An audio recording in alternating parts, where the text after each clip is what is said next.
For August the 9th, 2018, we talk about Forager, we do a free-play multiplayer, and we get into the bullshit resurrection of the violent video game myth. Just a heads up if you don't want to hear about current events, because they are just a real stone-cold bummer, or don't want to hear about shootings or gun control, that happens at the end of the end boss section. You'll hear when we do the transition. After that, we do the the admin and title section and stuff. So welcome to level 295.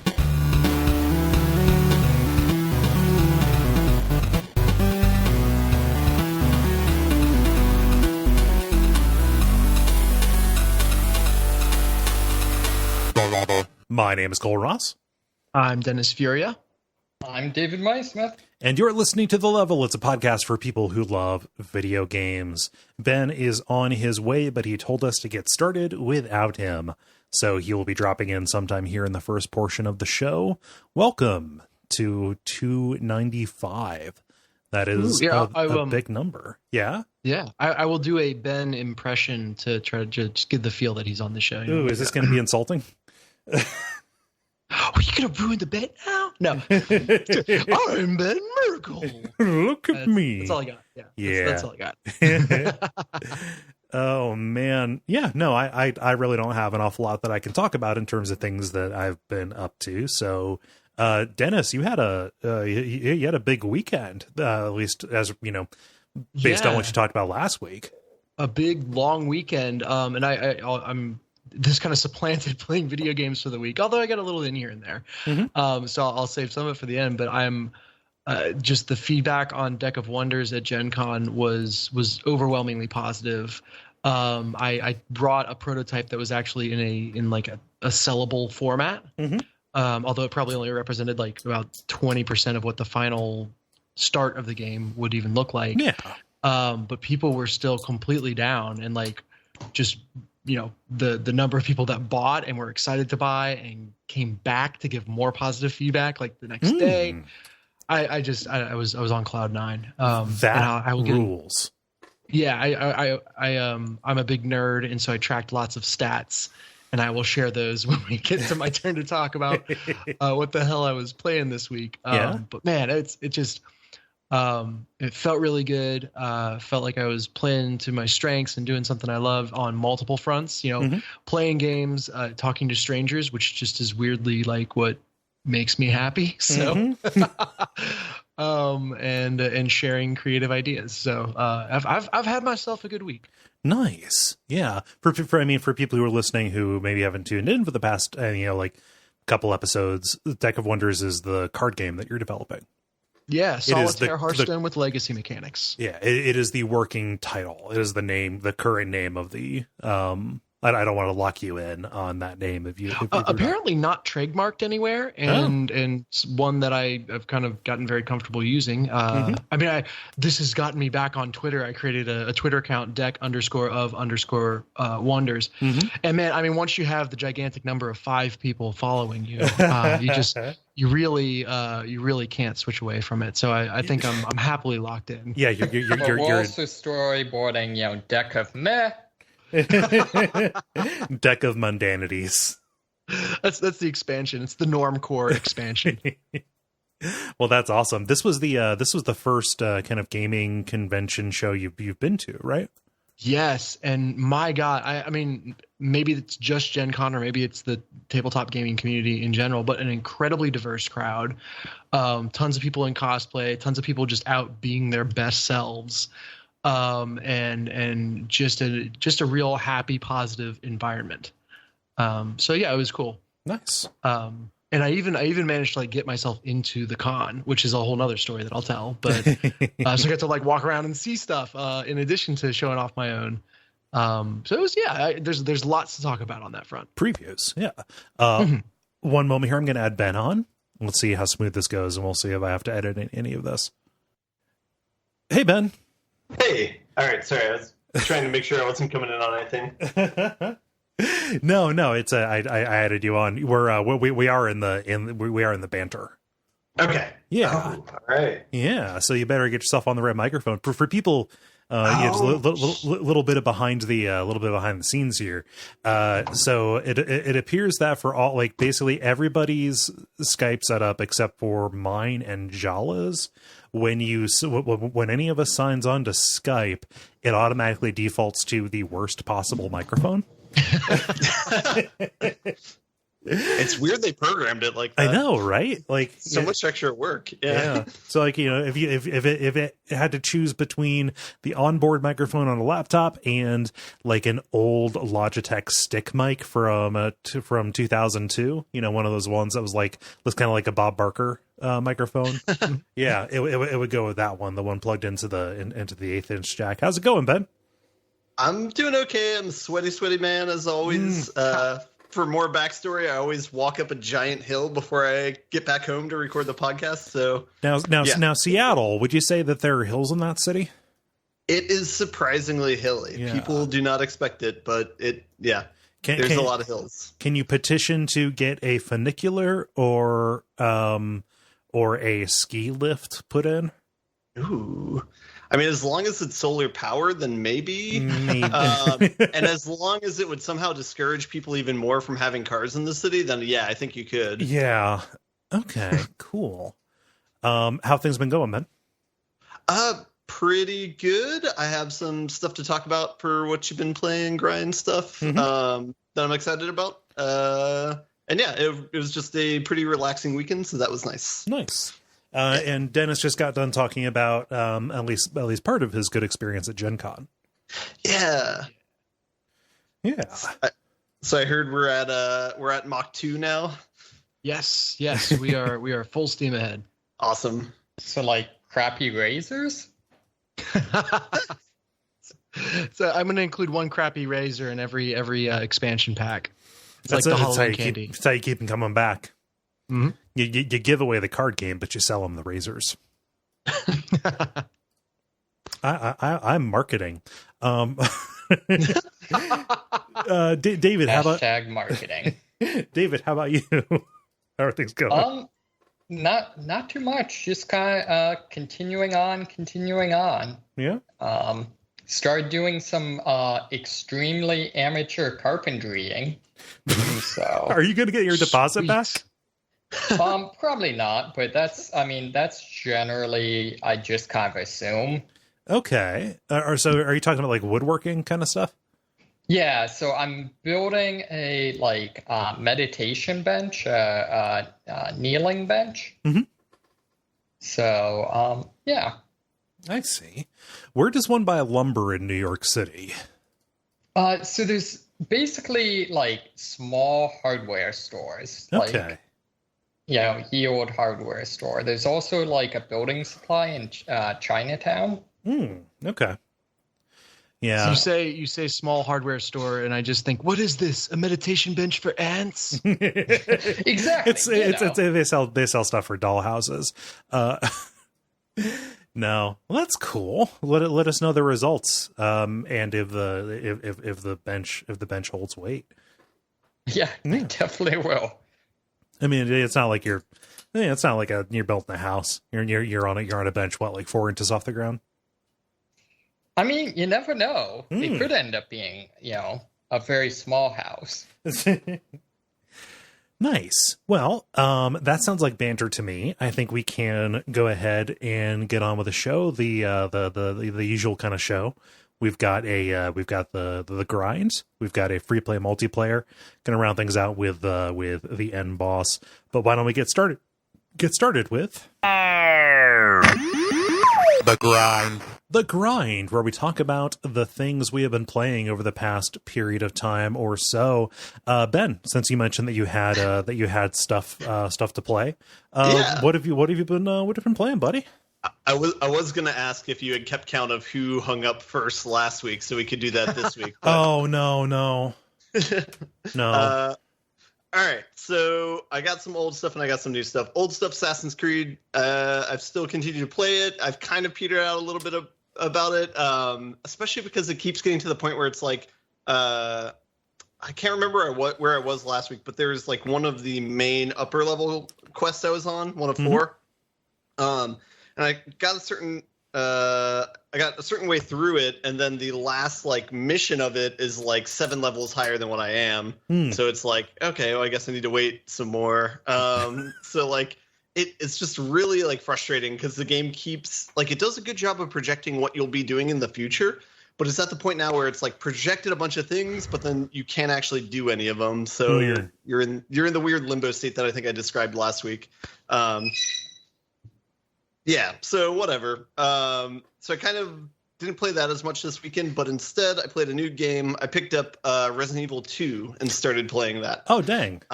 Yeah, and so I think I had seen you play this before, Cole. You streamed this like maybe a month or two ago. Yeah, streamed it, talked about it a lot on here. Yeah.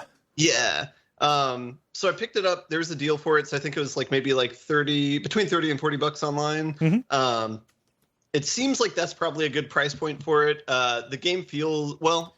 So you have an option of playing it through as Leon or not Veronica. What's her name? Claire. Claire Redfield. Yeah. So I'm playing through the Leon storyline first. I think I'm about 2/3 the way through the storyline.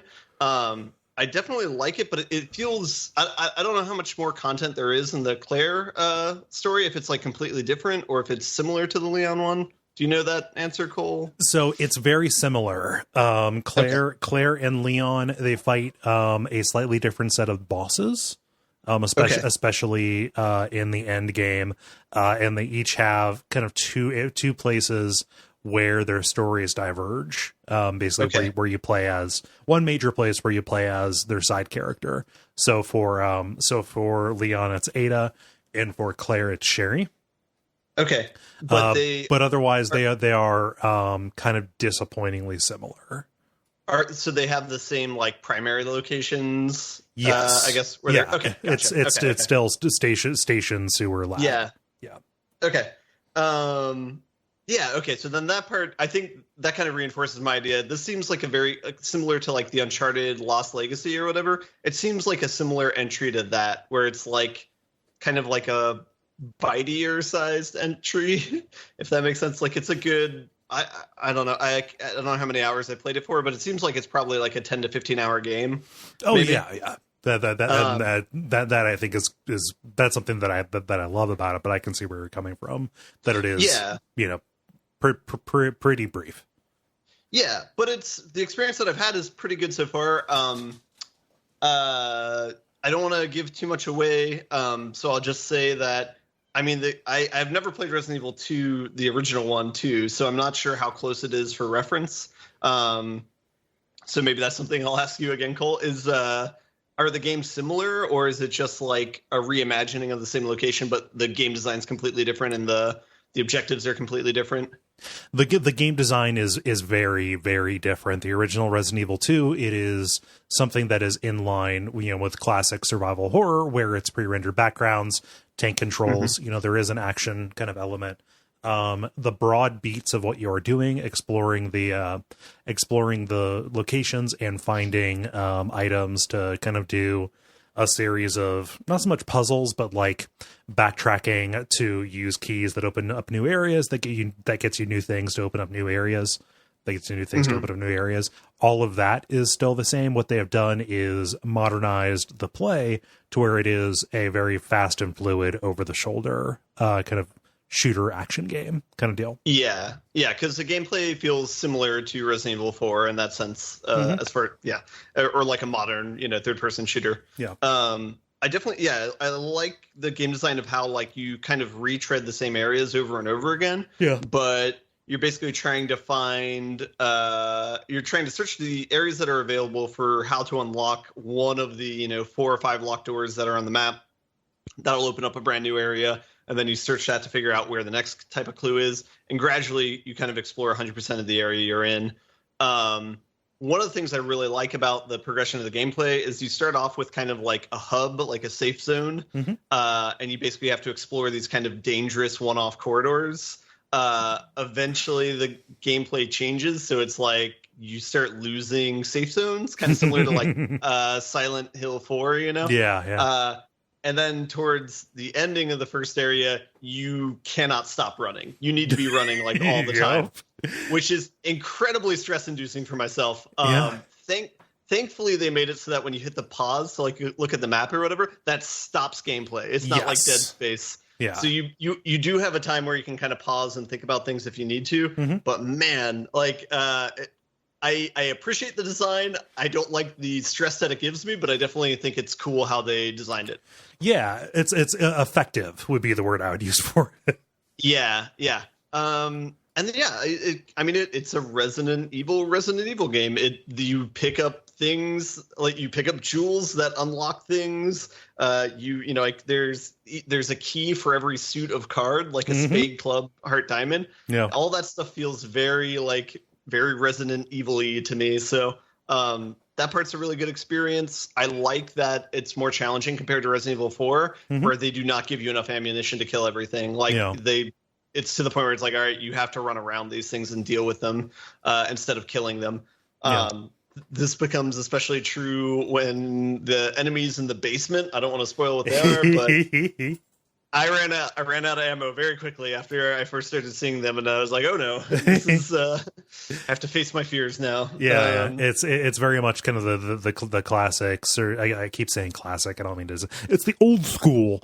It is, it's just an older fashioned rhythm of just resource deprivation, right? Yeah, and the fact that you pass by the enemies, I think 4 times, is really good game design as well, because the shoe's gonna fall at some point. But and then again, I'm trying to be very vague. The thing that you run into that makes you run around all the time towards the end of the first map, like that's incredibly effective as being stressful as well. I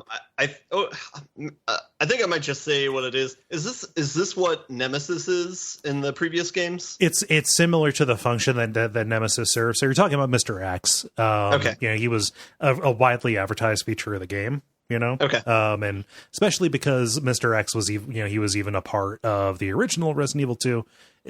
Okay. You're not going to blow anybody's mind by spoiling that he's there. That's true. Yeah. I suppose I should realize this is a remake of a game, so I'm probably that shouldn't be too sensitive. That's fine. It's okay if you err on the site, because you're still talking about the things, you're just not naming them. It's fine. Yeah. It's still a functional conversation. Yeah. Mr. X in this game is very similar to what Nemesis was, because Nemesis was very similar to what Mr. X did in the original RE2. All of them were pursuit agents. All of them were people who were threats that were specifically meant to shake you out of this idea of complacency, that things could not go through doors. Nemesis, he would show up and he would hound you for whole areas. And Mr. X is more of a he's more contained to the station than anything else, but there's almost no place that he won't go. Yeah, there's very few safe zones. There's a few though. There's like a cop office, I think, but it's like it creates really good gameplay because, like when I was in the cop office, you can still hear the footsteps of him like walk around, Oh yeah. And so you can hear him walking by the door that you're looking at, and so you're like, all right, am I gonna have to run around him soon, or is he gonna just walk by? And so you kind of have to like bide your time and wait for him to walk by and then try and sprint and go the other direction. So like that's really fun gameplay. Yeah. Again, incredibly stressful though. Yeah. What's cool about him is that there are very few times where he warps. Like there's like one or two times where he does that. That was that was something that was true of Nemesis. Like it was basically scripted where he would show up. Same thing with OG Mr. X. Mr. X here, like his movement through the station is actually modeled. So like people have broken the camera away, gone into no clip, and watched him navigating as the characters navigate. Gotcha. Would you describe it as like Five Nights at Freddy's-esque? Not necessarily, because maybe. So the idea that something is moving and moving when you are not there, that is absolutely the case. However, Five Nights at Freddy's, you are stationary, whereas here it's more about planning your movement as opposed to conserving the power to keep the stuff away when it is moving. He is always moving, and he will always be on your tail. Yes. But yeah, overall, I really like the game. I wish it was longer. I know we kind of differ on this. I wish it was as long as Resident Evil 4 and as good, like all the way through. Yeah. But I'm perfectly happy to play what I'm seeing right now. It seems like a really good entry to the series, albeit a little bit shorter one. But yeah, yeah, yeah, cool. So, yeah. How far did you get in Leon's campaign? So I'm 2/3 of the way through, so Gotcha. I think, the second or third area probably is a good way to say it. Yeah. Cool. Yeah. I don't know that I have any other questions about it. I think I played myself out on it, doing it 2 times when it first came out for fun, then doing it 2 times on stream, and then doing it 2 more times for WoF, kind of in the span of 2 months, I think. Yeah, that's a lot. Resident Evil 2 to the third power. Yeah, it's an incredibly good video game. More weirdly, Resident Evil 2 to the third power, RE8 is the next one coming out. So conspiracy. Yeah, I want to go back and see the stream that you did of the first game just to see kind of like how we differ in playthroughs. But yeah. And then just a side note, I never got the heart key. Do you get that when you're Claire? Yes. I take it. Yeah. All right. Leon gets the club and Claire gets the heart. But I think they unlock the same location. They get so you to the same difference. They get you into the same rooms, but from different angles. Yeah. Okay. All right. Yeah. Cool. Yep. Anybody else have questions for Ben about RE2? Okay. What else you got, Ben? That is all that I have. Yeah. I'm going to do mine because it's just a snack. So last week I said I was going to get started playing Dragon Quest Builders. However, things conspired to where I wanted something that was more of a snack. So I ended up firing up a game called Forager. I maybe have seen this. Let me look it up. Yeah. This is either, I don't know what this game is, but it is either a hardcore survival sim or really cutesy. It is incredibly cutesy, but it does have kind of survival sim, crafty kind of elements. I mean, the basic verb is to punch a tree to get some logs to build something so you can punch other stuff to make new stuff. But what's interesting about it is, so this was a game, I believe, created for a game jam. So it's very simple, and the graphical style, it's very cutesy, kind of pixel art. I would encourage people to go look it up. This was released a few months ago on PC, and the reason I picked it up now was because it came out on Switch, which seems like a better kind of fit for it. So what's neat about it is, whereas a lot of these kind of games, they give you, a wide open, functionally infinite plane of things to go for. Like just go find a resource and get it here. You start out on like a single, not square, but you start out on like a 10 by 10 or 15 by 15 tile block. And everything that you need to harvest is on there, and stuff will, respawn as it comes up. You have to forge your own money, but, by harvesting gold and, building things that way to basically get the infrastructure in place. You expand the field of play. You add new tiles onto it by getting enough money to actually like buy a new plot of land that will pop up in the water next to where you start. Sometimes you have to build a bridge to get over to there, but instead of having it be like, okay, I need to, like in Subnautica, where I have to research better oxygen technology to swim deeper or to swim longer. It's like literally just incredibly simple. You just buy more land, and a new thing pops up, and it has its own new features, and it has its own resources and things. So yeah, is each plot of land within itself randomized, or is it fixed? It seems fixed to me. So like every time you play, the outline of each plot of land would be exactly the same. Yeah, and that's another thing that I really enjoy about this, is that everything seems to be very simple. Things are kind of scaled back. This is not meant to be, a randomized forever game. It is kind of meant to give you a little bit like in the way that the Steam World Dig series played out. giving you the satisfaction of kind of making a dash for resources coming up, seeing what you can make out of them, getting any advantage out of it, and going forward. This is a little bit like that, where it is meant to kind of containerize this in a thing that is going to end relatively soon, right? So it is incredibly light, incredibly breezy, incredibly snacky. And I don't know, there's something about that loop of play where, all of a sudden you can harvest a new thing, which lets you build a new building, which lets you forge a new item, which lets you harvest a new thing. Like, yes, I understand it is a treadmill, but it's a treadmill that I have a lot of patience for. It's daisy chain puller the game. Kinda, yeah. And, most of the tiles that I buy, the ways that I expand the map, have included a bunch of really charming things. Like the first one that I bought, it had very large animate beets. The vegetables beets. They had eyes and they could talk to you. And I didn't know this was a bad thing, or maybe this is what the game wanted to do. But they're there and they're very cute and they're sticking out of the ground. They've got little eyes and big smiles, and I'm like, I'm gonna harvest that. So I went up and I hit all of them, and they said, "Oh, we're not angry. We still love you." Blah blah blah. I killed all the large beets, and I got a little achievement that said monster. So I guess I was a monster for harvesting them beets. So just survival with the fittest. So, but yeah, there's just, it's got that kind of flavor to it. There's a humility to it. There's a limitation of scope that is very appealing to me. Any questions about Forager? Yeah, what's the end game look like? Like, what's the overarching objective? I have no idea.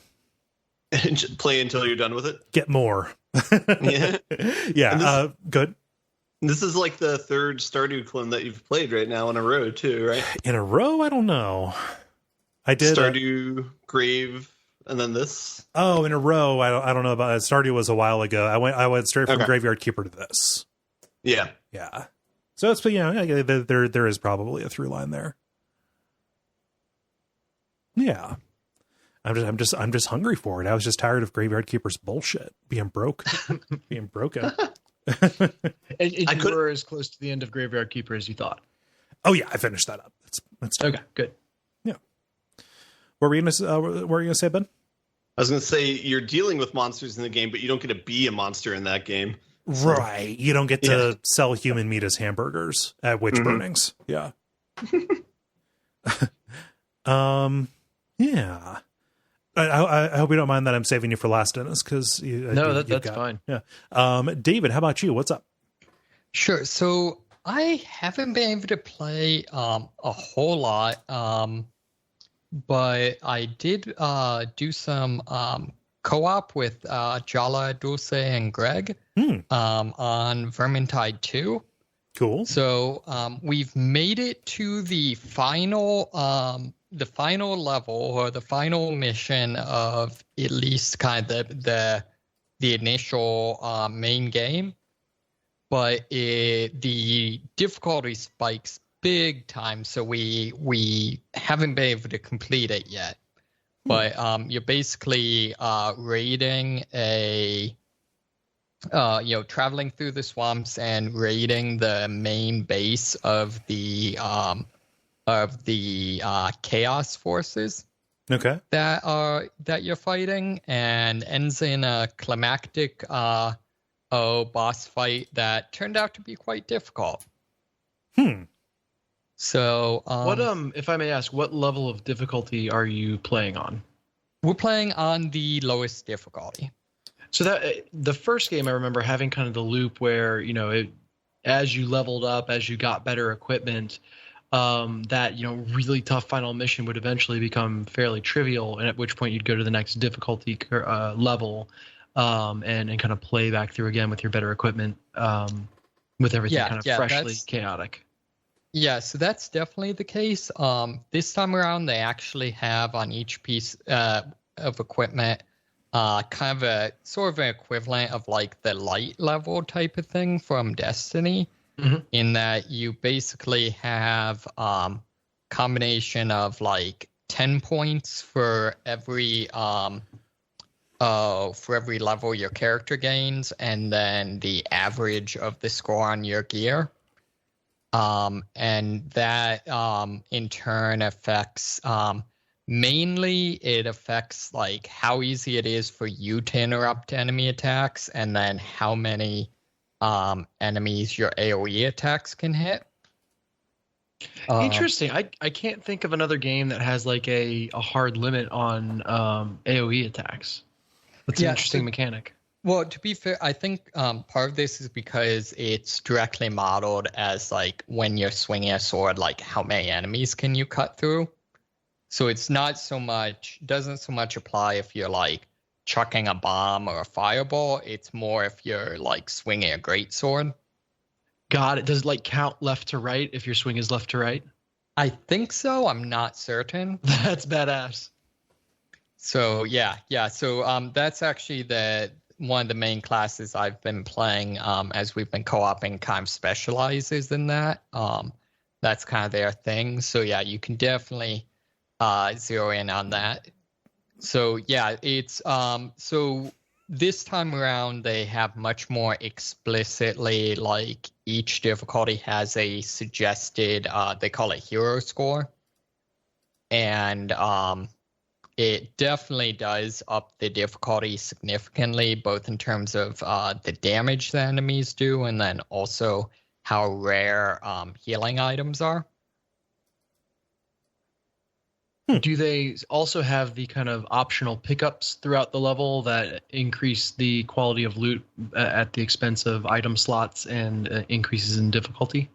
Yeah, so they have, this time around, they basically have, you can pick up tomes, which, well, I guess you can pick up loot die, which just give you more loot, no downside.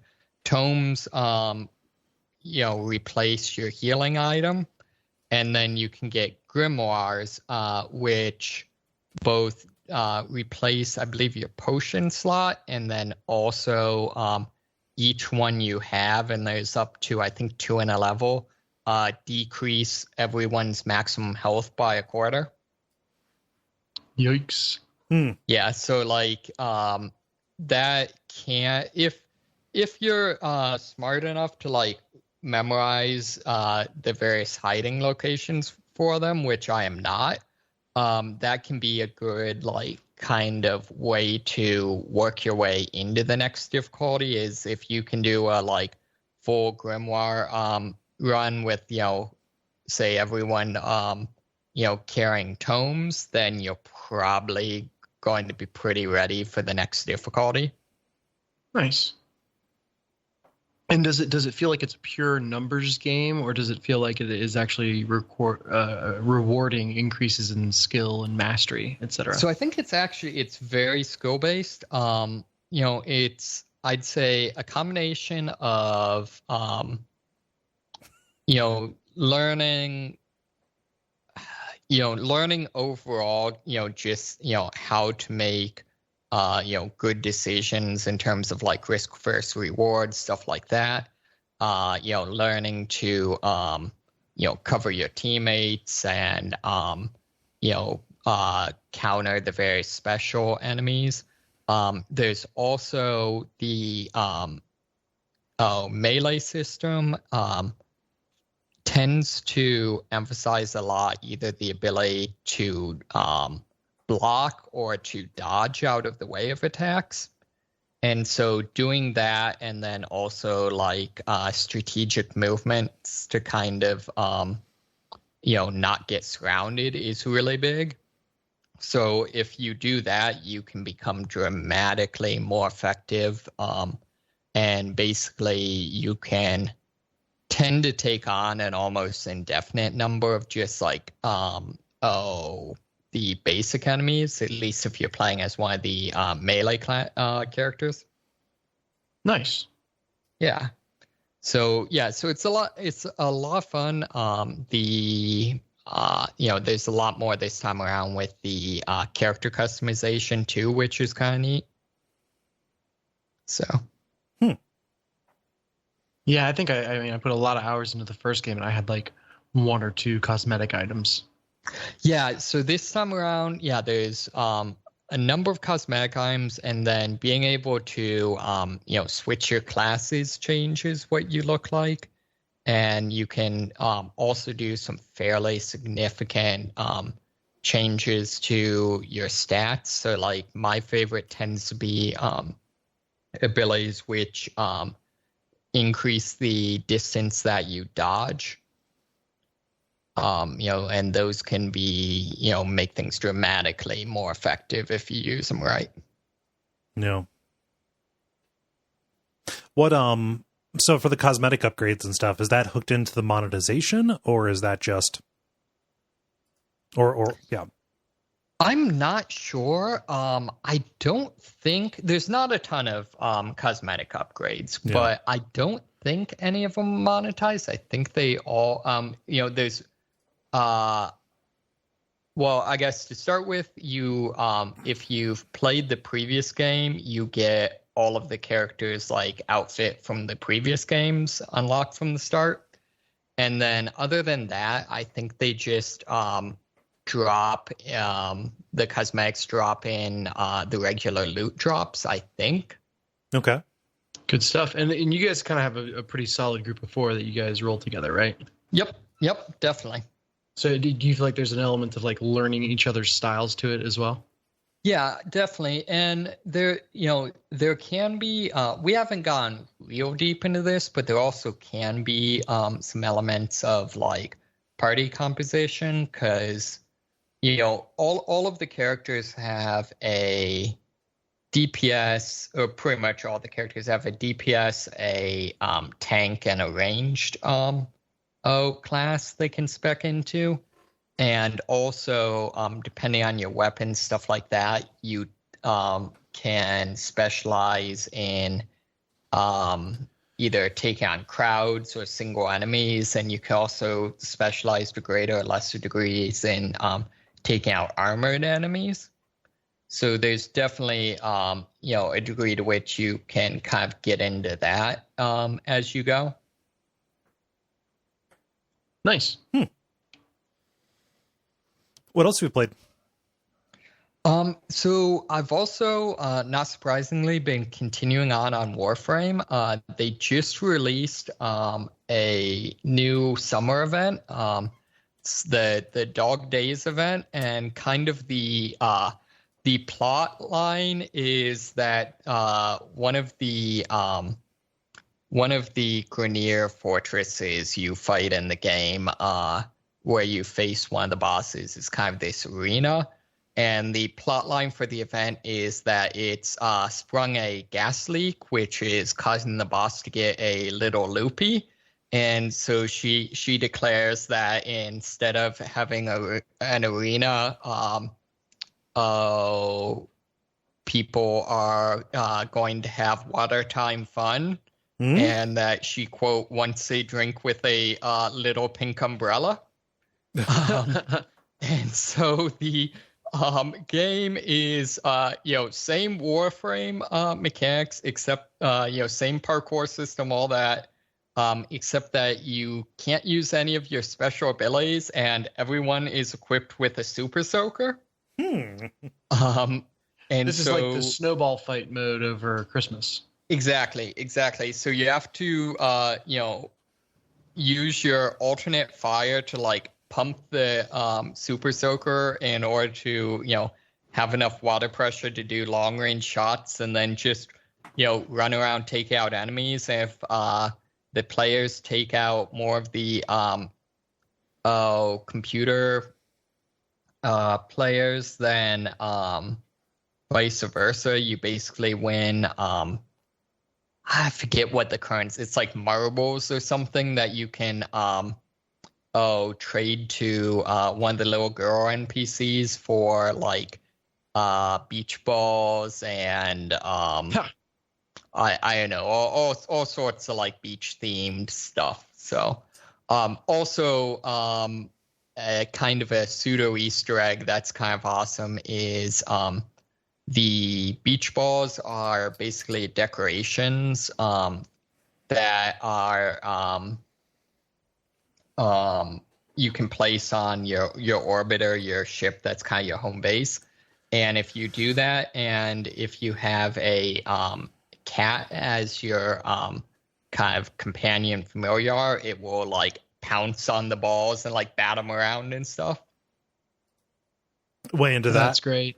They also, by the way, straight up lifted the Super Soaker mechanic from the Last of Us Left Behind. And it is oddly satisfying to have to pump up your gun. Nice. I mean, that's what No More Heroes is based off of. Oh, huh. Yeah. Yeah.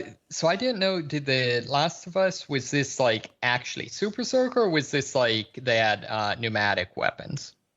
No, literally Super Soakers. Huh. Fair enough. Yeah, I mean, they did for that, like, story reasons. I won't say more than that. Right. It's the DLC that stars Ellie and her friend. Okay. Presumably fighting the Wicked Witch. They also have a Nerf gunfight in the beginning of the fourth one, I think. Oh, you're thinking of Uncharted. Yeah, the beginning of Uncharted 4? Oh, sorry. Yeah. Yeah. No, that I Wait, I those like are different games? Very. Yeah. Well, that all of that sounds very delightful, David. Yeah. Cool. So that's all I got. All right. Dennis, how about you? Yeah. So me on the video game front, not much. I played a little more Dauntless, and it's funny for favorite piece of entertainment media for my children. It's Dauntless neck and neck with Chuggington right now. What is Chuggington? That sounds like a drinking game. Unfortunately not. An adorable little kid show about trains. Oh, okay. It's like Paw Patrol, except with trains instead of dogs. Yeah. And it's funny just how creative children's shows are about finding ways to not have to animate walking. Like you got Bubble Guppies where everyone's kind of floating underwater, even though they've got lakes underwater, which makes no sense. But since everyone's floating, they don't have to animate. Like SpongeBob SquarePants, they have a beach underwater. Yeah, it's the same kind of ethos. But at least SpongeBob has the dignity to animate their walking. This is true. You got all the different car shows where they're just rolling around, etc. And trains where it's all on tracks. So, but your children, your human children, they enjoy watching Dauntless as much as they enjoy watching Talking Train Show. Yeah, no, they are way into it. And I'm actually way into it as well because it's just the way that game is balanced. There's some good lessons to be learned about. You don't always win, and how important a team is. And so they kind of know if we get stuck in an arena with no teammates that it's pretty dire circumstances. Yeah, and learning not to be that dick that takes the entire ether vent. That's right. Yeah. Don't camp the ether vent. That's really the life lesson I want them to learn. But so we talk about succeeding and losing as a team, and doing things on your own versus doing things with friends. And that's just been a fun little conversation that it's unlocked. I also tried to explain the concept of grinding for a specific item to them. They were not as down with that. Like, no, we don't want to fight that again. It's like, Daddy needs this drop. Oh, your kids have the right idea about that, Dennis. You're wrong. Yeah, I know, but I need those sweet upgrades. So hopefully they will be better than I am. Let it go, man. Walk away. But yeah, so that's been fun. I'm playing with them a lot. It's also just impressed upon me like the extent to which you can just get carried by a good team. Mm-hmm. Like I dropped in just today on the hardest version of the Hellion. And just I think I could have sat in a corner the entire time. Like this was a high functioning unit that I got teamed up with. You're a mascot. I was very much the mascot. I did some cool flips with my chain blades, and generally tried not to stand in the lava for too long at a time. Kept spirits up. Yeah, I did. What is hilarious though is that because I perpetually have the PlayStation Eye plugged in, there's always like a mic to the other side that can pick up my kids. And so them like cheering on the rest of the team or commentating on what's happening has actually gotten some positive reactions online. That's pretty good. Yeah, and it's been very wholesome. Like no one's been a dick. Everyone's been super cool. I feel like having those kids' voices on the line kind of has everyone at their best. And there's not a ton of people using mics in Dauntless. You don't really need them. Yeah. But every once in a while, it's like just hearing people celebrate alongside or kind of be amused and get some joy out of kids. Being so excited for them is fun. Nice. So yeah, that is Dauntless. That is wholesome. It's good times. The rest of my like leisure time in any way, shape, and form has been taken up by Deck of Wonders, which since we talked, I carried out the plan to take it to Gen Con, even though I'm not in Gen Con. I posted up at the Starbucks across the street, and literally just had a constant stream of people to talk to. Like there was no downtime. There was always a line out the door for the Starbucks, and then everyone had to wait like a half hour for their coffee. So held hostage and just had nothing else to do. And it's like, well, I'm not at the convention anymore. I'm kind of pissed that I'm missing time I could be spending on games, but here's someone with a game to talk about. Like incredibly receptive people. Were there other people doing what you were doing? No, I was the only one as far as I could tell. So maybe next year I'll have some competition for the space.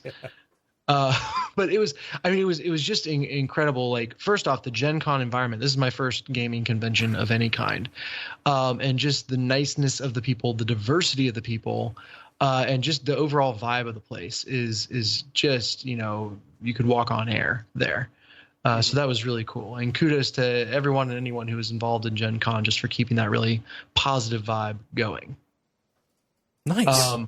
Yeah, but I mean, people were super receptive. I set some expectations going in, and backing up for, like you said, Kole, anyone who's missed up until this episode or hasn't heard me shill yet, I over vacation about a month ago, I invented a card game called Deck of Wonders that plays like a solitaire version of Hearthstone that also has legacy mechanics where as you play, meet certain conditions, win and lose, the deck will change, the rules will change in really interesting ways. I was already going to Gen Con because of the Glass Cannon live show I was there to see, and realized like a week beforehand, like I am insane if I don't try to show off this little game I've invented in some way while I'm at Gen Con. I set some kind of assumptions. What I wound up developing was fully playable, self-contained, but although it only really represents about 20% of what the final game will have in it. But I said, I think I will consider this a success if about 20% of people, 1 out of every 5, give me their emails to be on like a mailing list for updates for the game. And if about 3% of people actually buy the game from me that I talk to. So like very modest. One out of every 30 people. And that was based around some other assumptions that I learned a lot on. But I got to the end of the weekend and I had 60% of people sign up for able that I talked to, 61% to be exact, and 9% that I talked to actually bought the game from me. So I was blown away by the positivity of the feedback, which again, it's just a place with good vibes in general. So maybe that had something to do with it. But to have people that would like buy the game on one day and then come back and want to talk about it on the next day, and be really into it, to have, designers, publishers and everything kind of being like, this is a really cool concept. Another thing that I asked was like, does this feel different than anything else in the market? Can you think of anything else that's like this? And I had 84% of people say that this was kind of unique. This was new. So yeah, excitement levels were high for them and for me. I'm wired that just like talking to strangers and sharing creative ideas is crack cocaine for me. Like it just energizes me. No. Yes, I'm a freak, I know. And so the weekend was just phenomenal. It was a really, really cool experience. And so any questions about like what I did or stuff like that? I can get into some of the more interesting nuances after that. What are some lessons learned about the gameplay and stuff? Yeah, absolutely. So, first off, there are some real good rules lawyers out there. Yeah. So one of the cards, like kind of the biggest, strongest minion, by way of balance, when the villain plays it, will destroy another villain minion. The operative word being another, which I need to be very specific about because the number of people that picked up and like would play it onto an empty board, which is very bad for you, right? Like that's kind of the worst case scenario because it's like, oh, there's nothing for it to destroy to at least compensate for how powerful it is, would immediately go, okay, so I'll have it destroy itself. I'm like, no, you can't do that. And they're like, well, the card text just says a minion, and I've played a minion, so I can destroy a minion. Curse you. Another one is there's a card called Regeneration that plays a card out of the discard pile. I mean, I just use the term play the card. In my mind, that meant that you didn't really resolve the text of the card that you were playing. But other people were like, well, kind of rules as written means that if this card has draw whatever on it, I get that draw. And so just lots of really cool lateral thinking and rules lawyering going on. And I learned about that. There were some assumptions I made about design choices. I thought it was being all cutesy that, the card is divided up with the player side on top and the villain side on bottom. And then you play, the player cards closest to you and the villain cards furthest away from you so that the villain side and the player side are kind of, facing off against each other. And I was like, oh, it'd be so elegant if I have the attack value for the player side on the left and the health on the right. And then for the villain, the attack value would be on the right and the health would be on the left so that when they're facing off against each other, you can just look at the numbers that are closest. Mm-hmm. I learned that was completely disorienting. Like people expect attack to be on the left and health to be on the right. And that's just the way it is in the world of card games. Yeah. Don't you dare mess with it. So that, that was helpful. And there were 1,000 kind of small pieces of feedback like that, which is crazy because the cards, I'll have to upload a picture. The cards are like the most simple, under-designed thing in the world, which is exactly the right place for me to be right now. Mm-hmm. But even off of that, the refinements that could be made and like the insights that I got were incredible. Just at the wireframe level. Yeah, it's literally just the wireframe. No actual art, etc. People had a like visceral positive reaction to the story. And maybe it's just I'm good at making something sound cooler than it is, but the story of the game is that you've stolen the deck of wonders from Fate herself. And as you make your escape, all manner of magical creatures that you've never noticed before are coming out of the woodwork to both help and hinder you as you try to escape from fate. And just the people found that really evocative. Just that like one sentence, wanted to know more, kind of got into the fantasy of the game, I guess. So that was fun. Got some really good guidance from people who are actually like attorneys that specialize in gaming, and from some publishers and from like design leads, like just an incredibly friendly community with great feedback. And in general has given me a ton of confidence to continue forward full steam with this. The playtesting angle of this specifically, are people just offering their off the cuff opinions. It feels really similar to the story that David brought probably about a month back or so, about the developer of one screen platformer doing that blog post saying like, yeah, I thought I developed this really hard game, but then speedrunners tore it apart. Yeah. Like, yes, exactly. It's a matter of like, okay, like how do I find the right people to tear this apart in the most constructive way? Mm-hmm. Yeah. And people, that was another interesting thing is like the people that did play the game. I came in assuming that like I would basically be playing the game the entire time and talking people through what I was playing. However, no one was interested in actually sitting down, or very few people were actually interested in actually sitting down and playing the game. They kind of wanted to hear about it, and then that was enough for them to be like, okay, yeah, cool, I'm in, or okay, yeah, interesting, put me on the mailing list. Yeah. And so, but when people did play, watching them kind of keep starting hands that I'm like, oh, that's really weak. Or like holding myself back and letting them make mistakes was incredibly hard. Ben, I don't know how you do it. You just have to enjoy watching people fail. No, I'm just kidding. So there were definitely moments where I couldn't help myself, and I was like, that's okay. That's an interesting. Just don't. Okay, yeah, okay. They kind of like, what am I missing? And then we'd talk about it. But there were also moments where I kind of just would successfully keep my peace and actually one game, a player that kept a starting hand that I was like, oh, he's doomed. Like, this is gonna suck. Actually pulled out a win from it. I was like, I was totally wrong about that. I did not see what you saw, and that worked out. But yeah, I mean, like, one guy came back on the second day, and we were there probably from, I don't know, from like 9 to 10:30, just playing the game over and over and over again and talking and discussing. He bought another person. Actually, the very first guy who bought from me came back each of the days and just sat and talked with me for a while. Just like really cool people. So yeah, I'm super excited about that. And it was a really cool experience.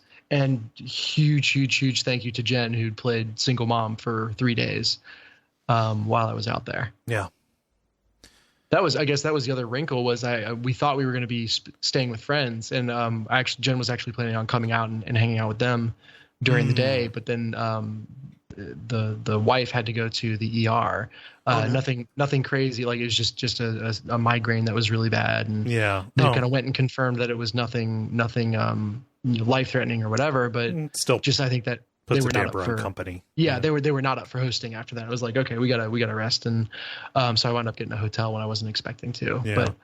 But by the way, how did you find that? Yeah, right. At Gen Con, the downtown hotels were about $900, so I did not do that. No. I spent a solid, kind of 30 minutes driving at the end of the night to get out to the burbs in a Sure Stay Plus that I think they actively went in and made the rooms dirtier between one person and another. Man. But when I also kind of was in a mode where I was just at this table, and since there was a constant stream of people, I never stood up, I never ate, I never did anything. So I would get back to the hotel room and just be so wiped that I didn't care. Yeah. Which again, I'm the freak that's wired to be like, that was so awesome. Yeah, dude, that story makes me want to go to Gen Con a whole bunch. Yeah. No, I mean, insofar as my experience running booths and tables at these kind of things is analogous, and especially for me as somebody who is not energized by interacting with strangers. If you come out and met me, I'm sure you were lovely. It's just not the way I'm wired. I can turn it on for a weekend, but it does drain me afterwards. All of that caveat aside, I can speak to the fact that two good days like that is worth months. It's like a month's worth of tailwind in terms of like just desire to continue moving forward with something, Mm-hmm. Yeah. Oh yeah. So I'm very happy hearing you describe how good this experience was. Yeah. This is like the huge adventure for me. I'm having a ton of fun, and I'm actively trying to invite people into it. Just kind of practicing what I preach in terms of getting your ideas in front of people early and often, and being iterative and all that. So if anyone listening has interest, just at me on Slack. There is now a Deck of Wonders Twitter. What's up? That is making the whole splash of 5 followers on social media. You'll probably have more after this.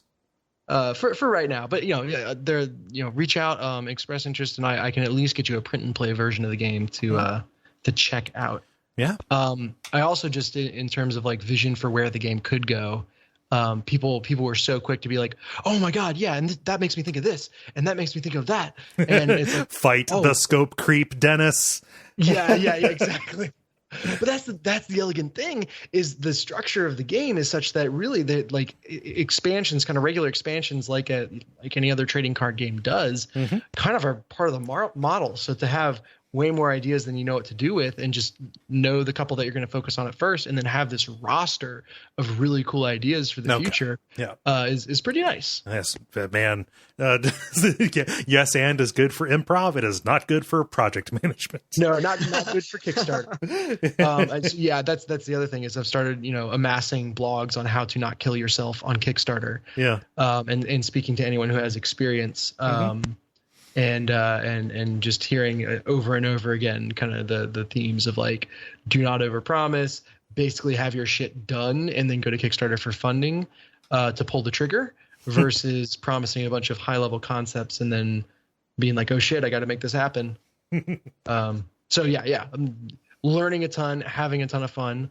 And on top of it all, like I am up to, let's see here, 73 times through the prototype of the game, like 74 games played on my behalf. I still would just, if I have free time, play it for fun. Just like I still am enjoying it as much as I did when I first invented it. So nice. I feel like that's a good sign. Yeah. Yeah. What else? That's a lot of pontification on Deck of Wonders, but I have a feeling you'll be hearing more about it in the future. Yeah, I don't have any other questions. I'm just really happy that it was a successful weekend for you. Yeah. Beyond successful based on your own metrics and expectations. Yeah, 3x expectations on a couple of metrics. So I'm happy with that. Yeah. So, and thank you to anyone on Slack who's volunteered to play test or who's given feedback. Like, that is invaluable as well. You guys are awesome. Yeah. Multiplayer. Now it is time for the multiplayer, where we usually ask you a question and then you answer it. However, today, it is episode 295 on Fives and O's. We do free play, where you ask us questions and then we answer them. Or as Dennis put it in the prompt, hit us with those cues and we'll A them on air. Obligatory. Let's get this out of the way. Steven asks, what you drinking? Oh, yeah. Water. So David went and got water. I'm drinking water as well. All three of you went to get a drink, like in the middle, like between these two segments. So I'm curious if you're like doing your homework at the last minute, like, oh shit, I need to get something interesting. I got a carbonated water. Okay. I got a lemon lime carbonated water. Oh, dang. All of us. I cannot understand the whole carbonated water thing.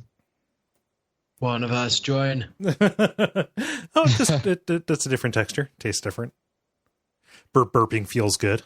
I drink, when I drink carbonated water, it is because my stomach is upset, and burping makes it feel better. Not to be gross or anything, but I live and work alone, so it's also a good substitute for soda. Yes. I was talking with someone about this earlier today. I've started calling sparkling water pop.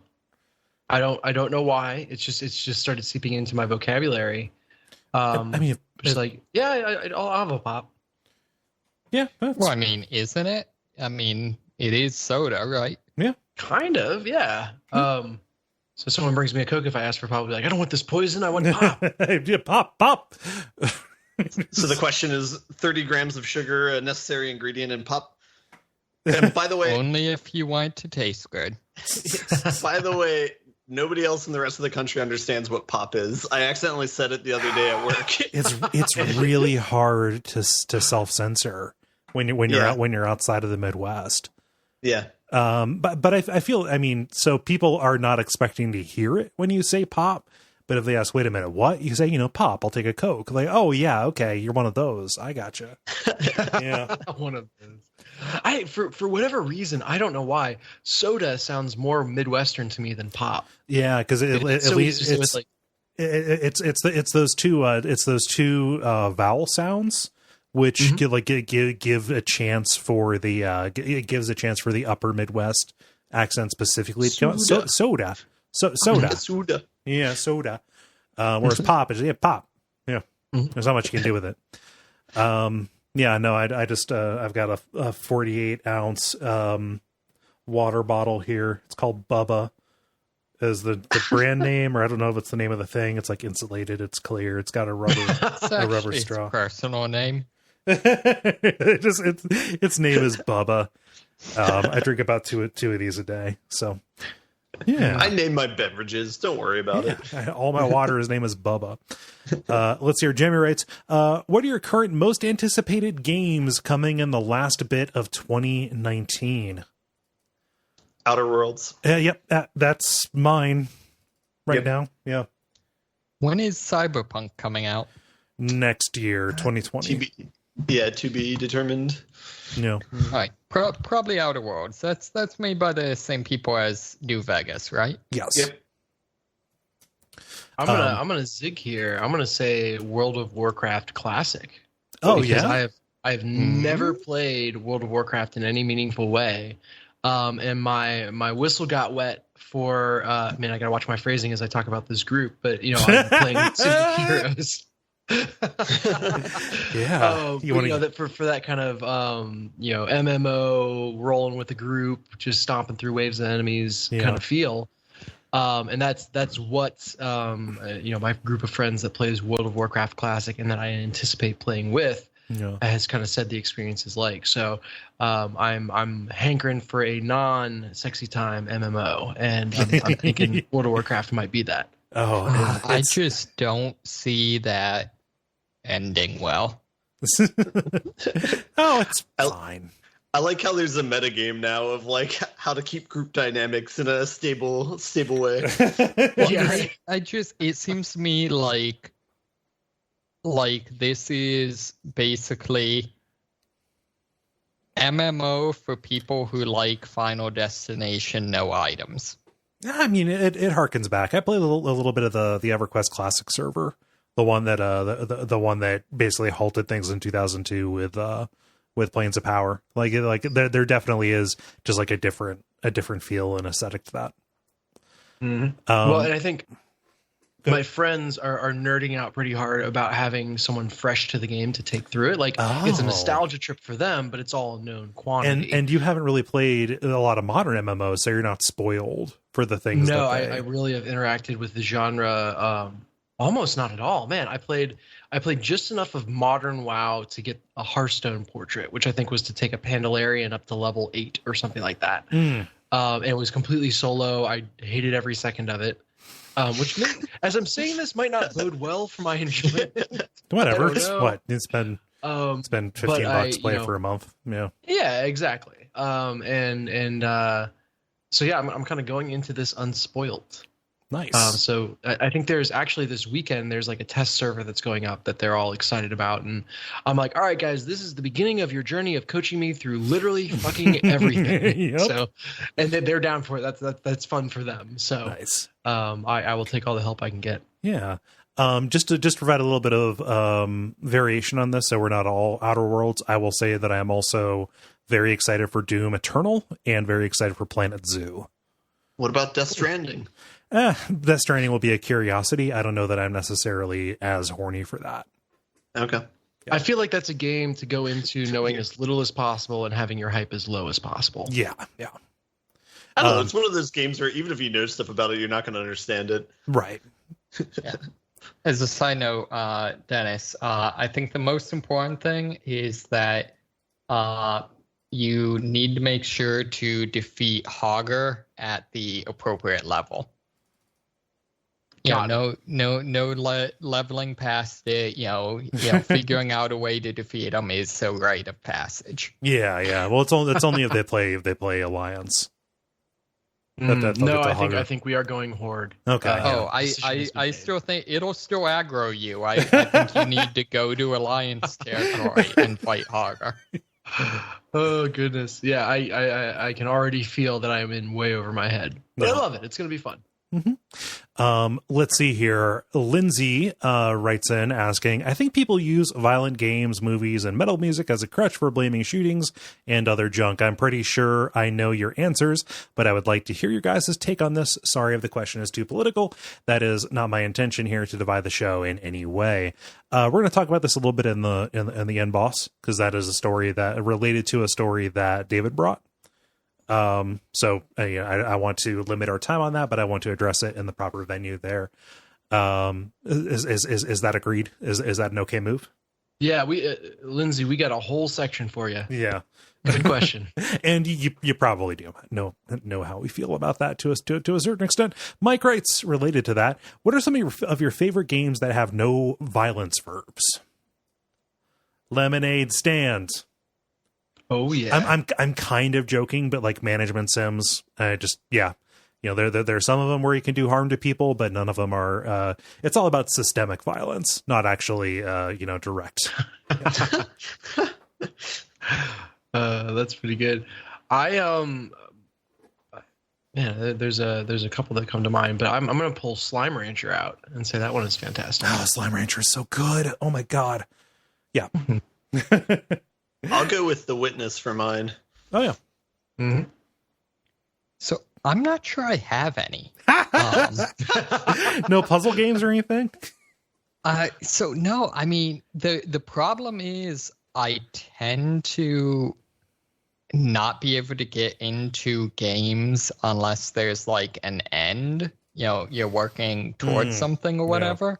And usually that requires some sort of conflict or competition or something like that, which almost always gets expressed as violence. Yeah. So, I've said this a couple of times. I really would love to see a game that took, something like, racing or sports or, something like that and put it in kind of the trappings of like a action RPG or something like that. You're looking for Dark Summit, the extreme sports game from the GameCube era. That had like a story about evil people taking over a mountain. Yeah, something like that. Or I mean, not even, even just, something that was like a racing game that was actually, had significant aspects of like character customization, advancement, and just things to do other than like going around in circles. Yeah, it's like Mad Max. Oh wait, no. Wait, yes. This would not satisfy what you're asking for, but this is more of a question for the group. Would you consider the game Burnout to have no violence verbs? Oh man, I would say yeah. the mode where you try and blow up as many cars as possible. Yeah. I honestly don't know the answer. I'm just putting that out because can you be violent if there are no other entities involved, just machines? It's just cars. See, I feel like it's pretty explicit that like no one's getting hurt. I remember there were complaints about that at the time. Yeah. Really? It's like, oh yeah, like the crash modeling is super detailed, but I can't see anyone thrown through a windshield, so this game sucks. Where's my red concrete? Like no drivers unless you're riding a bike, right? Yeah. Correct. It's not violent enough. Weird. What a hobby. Can we acknowledge that no one said Subnautica? I mean, you shoot a lot of violence in Subnautica. You shoot a ton of fish. This is true. This is true. Yeah. Ruth writes, what kind of sauce do you like with your hot wings? Sometimes I like blue cheese mixed with creme fraiche, and sometimes something with a lot of Naga Jolokia sauce and that sweet clarified butter. I am assuming that Naga Jolokia is made only with the finest real Naga. Yes, they go down into the Underdark and harvest them. I don't know what kind of sauce that is. I really just roll with whatever sauce is on the wings. Yeah, so I do not dip my sauce or my I do not dip the sauce. No, I do not dip the wings into ranch or blue cheese. I will answer that my favorite kind of sauce is the sauce that he's putting on his wings, because that sounds really good. That does sound really good. Yeah. Roop, say when the next meetup you're going to is. Well, you might want to hold your horses, Ben, because it's looking like Naga Jolokia is the ghost pepper, the hottest pepper in the world. So okay, just watch yourself. It's just not watch the hottest pepper in the world. world. The clarified butter might mitigate that a little bit. Mm-hmm. I'm down with like the from BW3s I'll do Asian Zing and mango habanero, but I think anywhere I can get mango habanero is a win. Yeah, see, as a proud Midwesterner, I've got to go with ranch dressing. I don't know if we've had the conversation. Like, I go through a truly epic amount of ranch dressing. There was a recent commercial for Hidden Valley Ranch that has someone drinking it, and it is the most cringeworthy thing. Sounds vile. That's a little weird, but I did recently clean out. I have a bad habit of like putting the bottle back in the fridge empty. Mhm. And I did recently clean out the refrigerator and recycled 17 bottles. Oh, Lord. Oh. We're starting to dip into the next question. Yeah. Christopher it. writes, what is your least favorite food? People. Well, yeah, I mean, obvious. Like, food that I am, like, morally opposed to. Yeah, people, probably. It depends on the situation. I really don't like boiled to shit or canned vegetables, really. It just, like, there was a lot of food that I was averse to. My parents don't listen to this. There's a lot of food that I was averse to just because I never had a good version of it. So, like, hated Brussels sprouts, hated spinach. But that's because the Brussels sprouts that I had were boiled to shit. Spinach was all cooked down and soggy. Fresh spinach is amazing. I would just eat nothing but that. And Brussels sprouts roasted with some olive oil, incredibly good. Yeah. But just boiled, flavorless, farty vegetables. No thanks. Yeah, Never how go did to Brussels the sprouts- UK. Yeah. Mm. Well, Yeah. what was that, David? Or no, Never go to the UK. sorry, I asked the wrong person. What was that, Dennis? How did Brussels sprouts ever become the avatar of like nasty vegetables? I don't know. Like eat your Brussels sprouts was like the mantra, jokey kind of thing of hating vegetables, and then I actually tried them. I was like, oh yeah, all right. I think it's very dependent on how you cook them. Absolutely. Yeah, I mean, just I had them as like an appetizer at Boca, that really nice restaurant in Cincinnati. Went there for a work thing, and I was like, oh my god, this is like Brussels sprout. What are you talking about? There's flavor to this that isn't just fart. Yeah, but boiled vegetables, no bueno. Fresh, snappy vegetables, yeah. Canned vegetables, no. Fresh or frozen, yeah. Who else?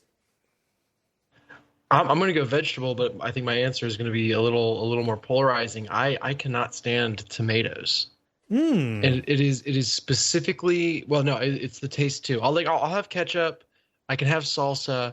But anything that has the like seeds or like tomato snot in it, I can't do. I cannot be around it. I can't even think about it without shivering. Like raw sliced tomato, especially raw sliced tomato that has been withering like in a prep area for a long time. No good. Yeah, I am also not a fan. It offends me on a textural level. And my kids love cherry tomatoes, and they will literally take a bite out and then like suck out the snot of the tomato, and it hurts me inside. No, I feel violated. See, I feel like, and this maybe I will, someday be a horrible parent. Like that would be a point where I would lay down the parental prerogative, like we are never having these again. No. Listen, son, you're gonna have to stop eviscerating those tomatoes. Yeah, right. Now, how about you, Ben? I think I'll just go with general like vinegar. I'm like, I don't need that. I'm a palate. I'm not old yet, so I don't want that. What about like kombucha? Is that vinegary? I don't know. It's like oh wait, no, yeah, sorry, I got kombucha and Korean sauerkraut. Yeah, I got kombucha and kimchi mixed up. There's a lot of similarities between all of these things. Yeah, there is lactobacillus going on. Yeah, I've only had kombucha a few times, but I don't remember it being vinegary. So maybe I'm drinking the weird kombucha. Yeah, I can get it. I don't especially care for pickled things. I was about to say I don't especially relish pickled things, but that would have been that was not intentional, and I did not want it to be accused of being intentional. To be fair, relish is the worst form of pickle. It's all sugar is the thing. It's like ketchup doesn't taste like tomato. It tastes like sugar. Yeah. I think for me, I don't like tomatoes and onions generally unless they're strictly like cooked down into something, just strictly for flavoring. I gotcha. Yeah. And then I think though the one I probably have the strongest opinion on is I feel very strongly that Hawaiian pizza is a crime against God and man. Yeah, that's a thing people argue about. So I don't know if people are going to come at you about it. I mean, this is like, would you deny other people Hawaiian pizza if they wanted it, or is it just a matter of like without question? What about, is it better or worse when it's made with barbecue sauce instead of regular red sauce? I think I'm not a huge fan of barbecue sauce on pizza, but I think the barbecue sauce is fine. I think it's the pineapple. Well, I think what makes it so truly, despicably evil and morally bankrupt is the fact that you're not only ruining good pizza with pineapple, but you're ruining good pineapple with pizza. You're ruining good pineapple by serving it hot. Also true. Yeah. So I'll stick up for it, but I don't have a ton of good reasons. Where's everybody at? If somebody orders a Hawaiian pizza, are you willing to pick off the pineapple and eat the rest of the pizza? I can do that. Probably. It just depends. If I've not been in this situation, but if I was outvoted, I would see if I could handle it. And you know what? If it's a matter of other people being happy and me not eating for another 2 hours, I'll try it. And then if it doesn't, let them be happy and go. I think in that scenario, the only picking will then be picking it up off the floor when I flip the table. Turn the 4th of July into the 4th of shit. It's a drill tweet. It's not me. Oh man. Last one here. Adam writes, I went to the amusement park Canada's Wonderland on Saturday. One of the surprises was seeing the go-karts being rebranded as Crash Team Racing. I even saw some boxes from the game on the side of the track. What game would you like to see made into a ride or real-life experience? I assume that has to do with the reissue or remake of CTR that's coming out. Mm-hmm. Yeah. Which we'll talk about shortly. Oh, cool. I don't know. My answer would probably be Mario Kart. I know that's super dumb. I just that would be very fun. Like, just if there was a way to leave I press the button and say I dropped a banana here, and then if somebody else drove over that spot, tracked by lasers or whatnot, and their go-kart spun out. Yeah, no, I'd be into it. and nobody can go more than like 15 miles per hour or something, like nothing that'll be a big deal. But yeah, I'd be into that. I can't stop thinking about the Transformers ride at Universal Studios. I don't know if anyone else here has been fortunate enough to try that. Any takers? No. What is it? It is so you ride in a quote unquote transformer, and it's a combination of like kind of roller coaster and moving vehicle ride, and then really, really well done screens, so that you're moving around and seeing different things, and it's a very just an immersive experience of kind of moving through the space and having kind of giant transformer monsters all around you, breaking stuff and fighting and all that. And that was like, that ride was my gold standard for live experiences of the type that we're thinking about. So Transformers is technically a game in a couple places, so I'm going with that. Nice. So I think that's kind of an interesting one I hadn't considered, because I was thinking in terms of like experiences where it would still be an overtly like interactive experience, kind of a direct recreation. But I think the idea of like, I don't know, could you make a, Silent Hill, haunted house ride or something? Yeah, that would be really good. Yeah, I feel like there could be a lot of mileage in that. Also, actually, on the other side of the spectrum from that, like, I would definitely want to go on the Silent Hill haunted house ride, but afterwards, I would also really want to go on the Luigi's Mansion haunted house ride. That would be so good. Oh my god.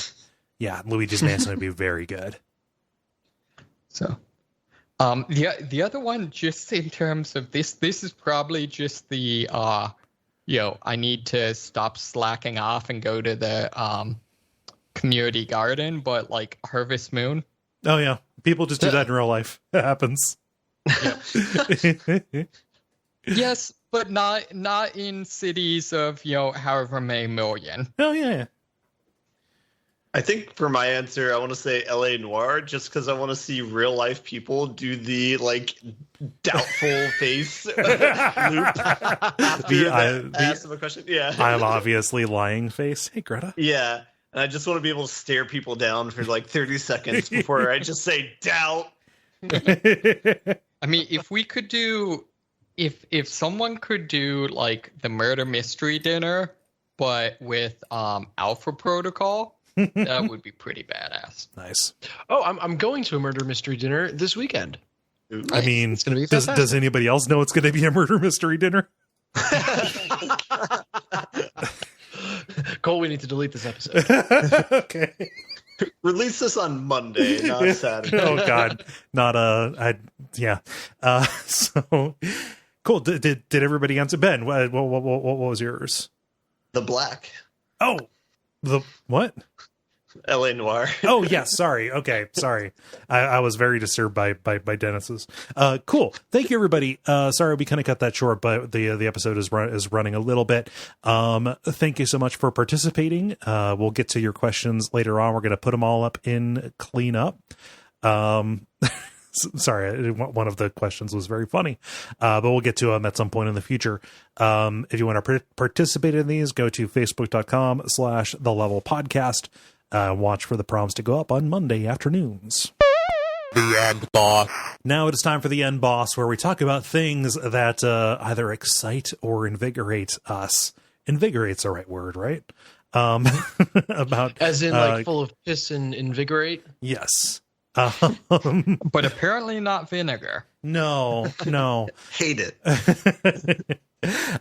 Let's see here. I've got mine, and it's really nothing. We knew there was another Resident Evil game coming out, but there is reporting on some of these Resident Evil fan sites that Capcom has started reaching out to some people who had already been playing, signed up for Capcom accounts, playing Resident Evil, etc., offering for them to become part of the Resident Evil Ambassador program to, starting this September, start testing an upcoming RE game that is being developed by Capcom Division 1, which is, the big league team. It's been 1 week since, it's been a few years since our Resident Evil 7 came out. Like we said, Resident Evil 2, a little bit of a lark. Who knows what this is about? But I mean, it means that they are at least to the point where they are doing a test that is outside the company, that is also they're willing to kind of let it be publicized a little bit. And how much is this standard practice? Like, I don't think I've ever seen a story about this kind of pulling in ambassadors for testing before. I know like there's like review weekends where people go and kind of lock themselves in a hotel and play the game. Yeah. But is this like weird for them? Is this par for the course? Like, give me some context for how abnormal this is. I can't think of a previous example. Like there's like a little bit of precedence for this in MMOs. But for Capcom, don't know. And like this kind of, hopefully it's not this, but kind of games by crowdsourcing or games by committee, even a committee of fans. How good of an idea do you think that is? I don't know. I think if they're at the point where they're willing to open it up, I think that based on their recent output, I would trust Capcom to know what kind of feedback would be good and bad for the final product. Yeah, I think it's probably more like playtesting to see like what levels work for people and what don't. It would be really sad if like they were doing this like a TV like pilot or something like that, where they're like, "Oh, the fans didn't like this level. We should scrap the entire thing. We got to retool it." Yeah. I mean, it would also suck if all these ambassadors were essentially QA testers, right? I mean, that's a little bit what they. Yeah. Which is like, okay, you're only here to try to break the geometry. Yes. We care none about any of your other feedback. but I think but I think you know, I trust them. I trust them. Who knows how? Capcom has definitely earned some good faith recently. Yeah. Dennis, what's the story you brought? Yeah, so we talked about CTR, and they're trying to have a comeback. There's Crash Team Racing Nitro Fuel coming out here. And unfortunately, it is becoming an avatar of the shittiest practice in gaming, which isn't just having microtransactions and everything. It is promising and getting good press for not having microtransactions and then quietly patching it in after a game's launch, which is what happened with Crash Team Racing, and has happened on several Activision games now. The Call of Duty remake included, and it's just a very, very troubling trend in my mind of this. You know, they've realized that people are like, do not put any microtransactions in my game, period, exclamation point. So they, get pressed for not doing it and then just patch it in later. So what am I excited for about all this? I'm like, all right, bring on the legislation. This is the last straw for me. Like, let's go. Get the government in here, put some rules down. I know it'll be ham-fisted and overreaching, but this is just the scummiest of the scummy way to do things. Yeah. Because literally there is an interview where a developer for the game, like the selling point of the interview, the big announcement that was the reason for the interview is we're not doing microtransactions. Yeah. Bullshit. And here they are. Yeah. Just, fuck that. Yeah. No, that is horrible. The bait and switch. It's bad that it's even an announcement they can make and get people to applaud for. Yay, you didn't do the bad thing, but to do the bad thing anyway. Yeah. No. You're not on the team. Yeah. I think I've mentioned this before, but I don't have internet connected to my PS4, and I want to see how long I can go without having to do that. see what game makes me have to connect to my internet. Did you guys see? I mean, we've kind of missed the window on this. Did you guys see the whole kerfuffle around what was it? Bethesda having a login requirement on their legacy version of Doom? Oh, that spawned some good memes. Yeah, it's pretty funny. Pretty funny. Like you know better. I know there's humans on the other side of this decision, and you know better. Like, but not humans that they're paying. Yes. The weird thing about that is that was the big story. The story that I wish had gotten more attention was the fact that the version that they put out, the version of Doom that they put out, on modern systems, they pull the old versions off of other platforms, but it is a Unity remake of Doom, and it's like 600 megabytes, which what? Yeah, huh? Really weird. Bad. Let's see here, Ben, what you got? Since there wasn't any news about Gloomhaven, I don't have a news story. Okie doke. And then finally here, David, you brought the ruckus. What's your story? Yeah, so our national embarrassment, aka president, who I would remind you is well known for encouraging violence in his followers at rallies. Yep. Has announced that the problem with all these shootings is, or at least part of the problem is violent video games, and that he's going to be looking into that. Yeah. Well, I was just going to say, luckily, with his general level of incompetence, like that's basically all he said is, I'm going to be looking at that thing. Yeah. But, and since cracking down on video games would only marginally affect brown people, I doubt that he's going to pursue it with any vigor. Truth. Yeah.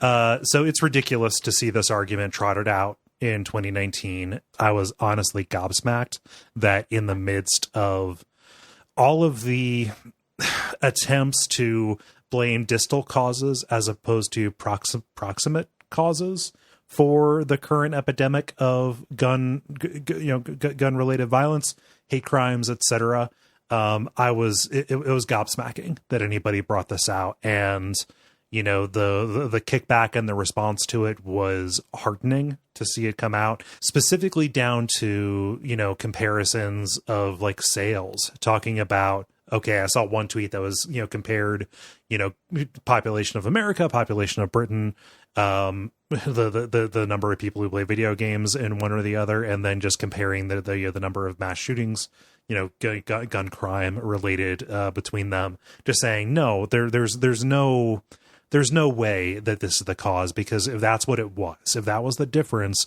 then we would see, you know, just assuming that you're arguing in good faith, this is a faulty argument on the evidence. So nice try, but I don't know, maybe your goal was to get us pissed off and talking about a different thing for a minute.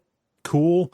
In which case, sure, it worked a little bit, but yeah, no, this is fucking embarrassing is what it is.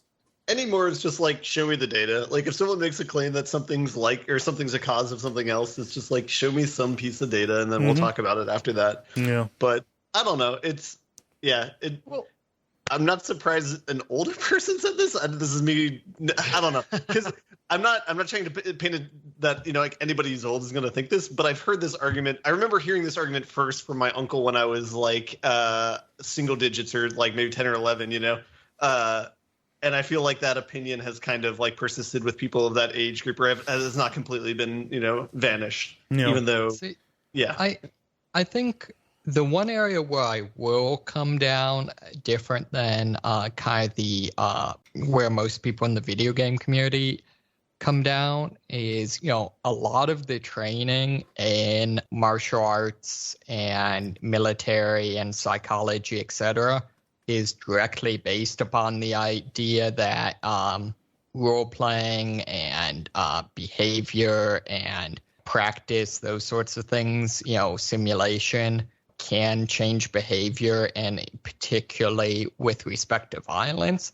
I think the core issue, though, is, one, I don't think there's any evidence that extends to being a cause of crime. No. And also, I think there's a thing, I think it completely misses the point of, like, the reason we shouldn't be doing crime isn't because we can't or because we're afraid to. Mm-hmm. It's because it's morally wrong. Yeah. My personal belief, you know, from my experience with martial arts, is I think Americans are just more violent. You know, presumably a cultural thing, but like in my experience, American martial artists tend to be more violent than comparative martial artists in other countries. Not necessarily like more skilled, but just more aggressive, you know, ruthless, those sorts of things. Yeah. So I tend to think it's most likely a cultural thing. Yeah. The interesting thing is, like, you know, if you have a problem with alcohol, the first step is to get the fucking alcohol out of your house. It's not to turn off shows that have drinking in them. Yeah. That there are so many conversations, like that there are conversations to be had about the effects that the effects of the media that somebody consumes, you know, sure. Just what like how that impacts them at a cultural level. You know, I can't speak to the level of violence that people have, but the amount of, you know, atomization and the amount of dehumanization that we just have by lack of direct exposure to other people, you know, the bowling alone problem, et cetera. Like all of that, you know, is worth interrogating. That is, so, you know, if you were triaging this, yeah, like just if you were triaging and trying to prioritize about what will save them, what will save the most number of lives the quickest. And I'm not making right now, I'm not making an argument for, you know, anything drastic that the right would kick back against, like literally just talking about the problem. If you were triaging this and actually trying to figure out how to, like, what you would do to trim things back, you would talk about the guns, you would talk about ways, you know, to just do things that people generally agree would be okay, rather than looking rather than saying, oh, it's because it's because of the media. All of these arguments that are about, oh, we can't change the guns, so we're going to try and change people's hearts instead. You're not going to change people's hearts faster than you can change the guns. There's only so much that can solve whatever sickness is causing this. There's only so much that you can do to fix the hate. That's a generational change to fix the disregard for other people walking around as human beings. That's generational. That is slower. That is not a way to stop the bleeding. Well, to like what David said, it's a cultural level problem. And the analogy that I made of like an alcoholic, sometimes it's very easy and clear, and sometimes not, but easy and clear to see, like on a personal level, someone's got a problem, they've got an addiction, they've got stuff in their life that needs to be cleaned out, and you can see the right way to do that. Mm-hmm. I just it can feel overwhelming to be like, okay, so on a societal level, if we're addicted to guns, is a cold turkey purge of every gun and like if we could wave a wand, right? Mm-hmm. A cold turkey purge of every gun and gun related piece of media in the nation. Like some days I wake up and that, you look at a headline, you're like, that doesn't sound really that bad to me if I could have my way. Yeah. But it's just that it's such a weird kind of level to try to operate on this societal level. There's no easy answers. I think on the other hand, it's like, I think there is an issue where I think a lot of the core problem is, societal is disenfranchisement.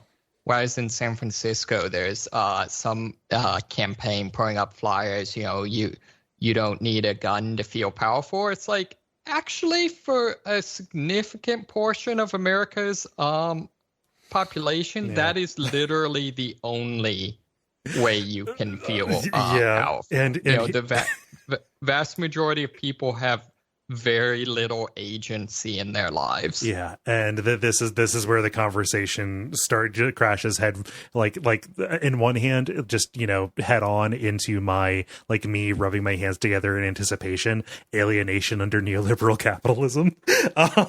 But we're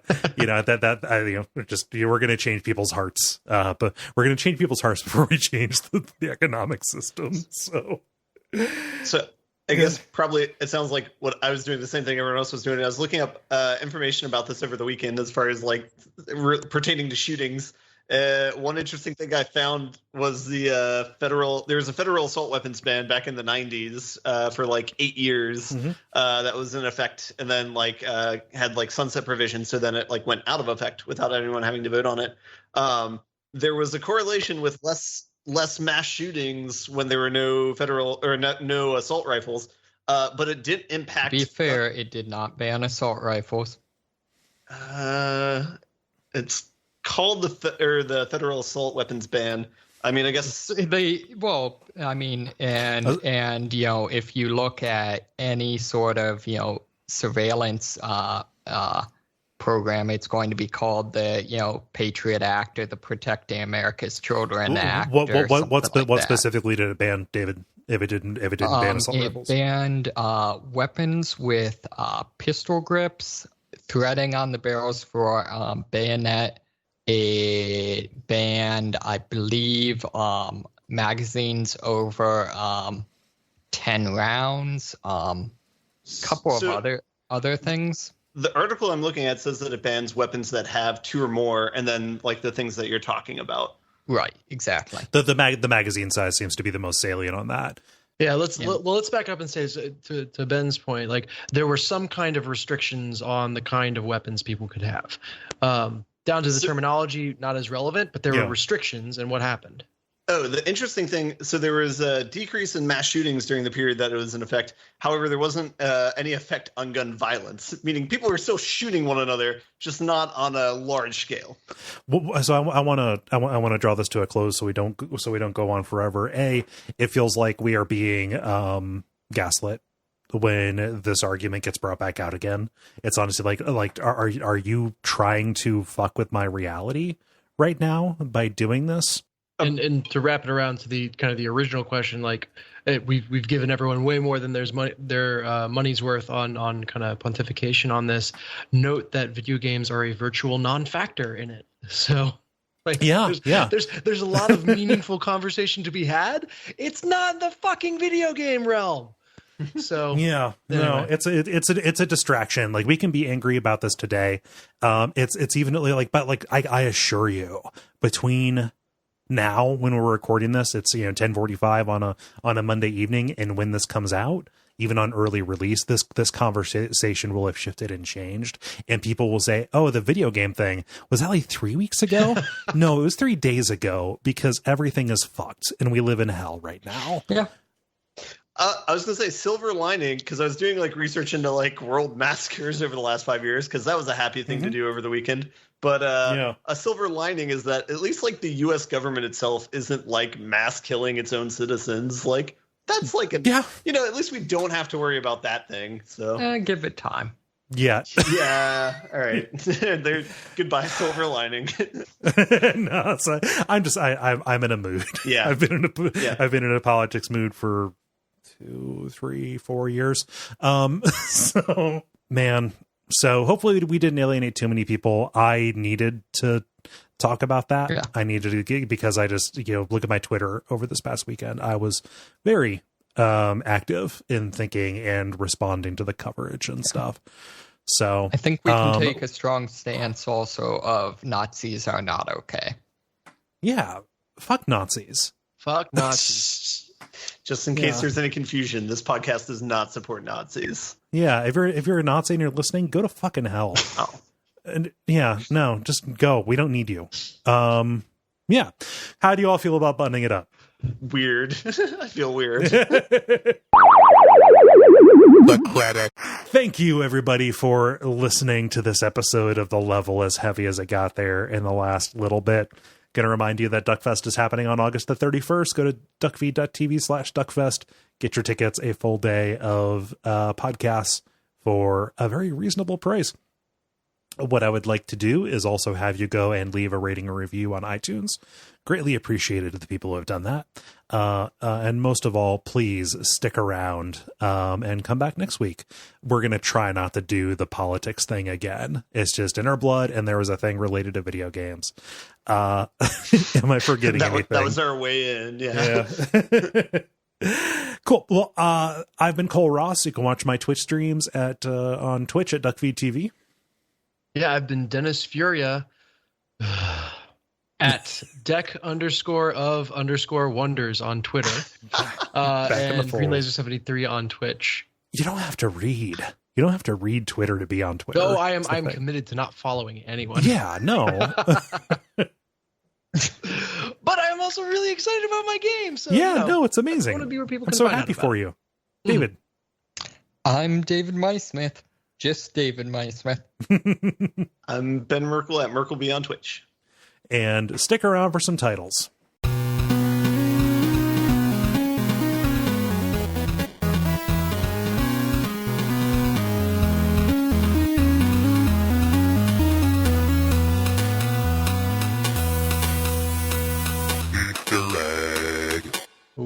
All right. Who's got one?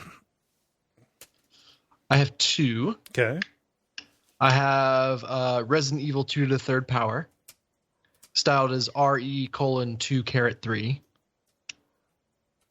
Okay. And then I have Piss and Invigorate. All right. Who else has one? Or excuse me, Piss and Invinegarate. Ooh, okay. All right. Who else has some? Ben, what do you got? I don't got anything. Sorry. Okay. David? I am going to claim that Dennis took all mine, and that definitely I didn't not have any. We had at least one person taking notes, though. That's what matters. I only had one, and it's a thing that I said that I was proud of. I know that's bullshit, but I'm a harvest that. Talking about the beat. What was the context for that? The Forager. Yeah, the beat people in beats. The beats. Oh, yeah. In Harvesting Forager. effing beats. Where did they get off? I like piss in Invinegarate. Yeah, I think that. Done. Yep. It matches the end of the show. So. There you go. Yeah. Yeah. I could go for some vinegar. Just don't invite Ben. Oh man, some fresh cut fries with some vinegar on them. Yeah. Yeah, What about like balsamic vinegar, Ben? Yeah, I'm down with that. Okay. See, something that really confuses me is the degree to which, like, how many really, really popular foods and, like, scents are basically various forms of rotting. Yeah. I mean, we're all rotting technically. Thanks, Tyler Durden. I'm actually not sure if that's true. So. Yeah. Oh, all right. Well, I need to go. Have a restful night, everyone. Yep. Kole, I hope things level out on your side for your grandpa and your family. I'll keep you guys updated. Yeah, please do. All right. Take care, everybody. Bye. All right. Bye. Bye, guys.